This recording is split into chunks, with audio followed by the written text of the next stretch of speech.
ভালো ছেলে, কর্মঠ ছেলে, দক্ষ ছেলে, যে কোনো বিপদে 24 ঘন্টা পাশে পাবেন।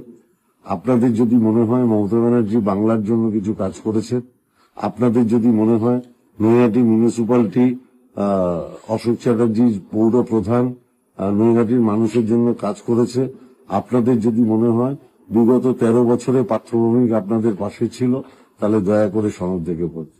কল্যাণী এক্সপ্রেসওয়ে দিয়ে গেলে এই জায়গা একদম মিস করবেন না। নৈহাটি রাজেন্দ্রপুর ব্লাইন্ড স্কুলের কাছেই রয়েছে এলাকার খুব জনপ্রিয় স্পট কেশরী ধাবা।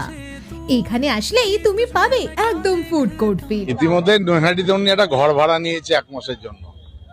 ঘর ভাড়া তো তারাই নেয় যারা এলাকায় থাকে না।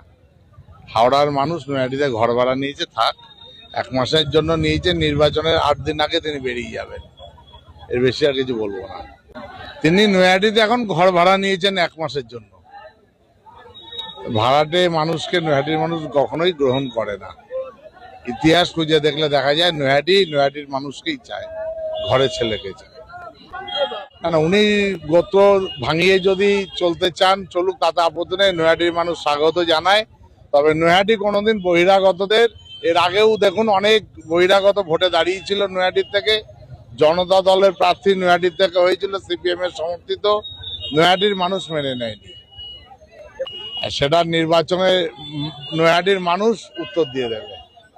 যাতে নৈহাটির মুখ কোনোদিন দেখতে না হয় সেটা।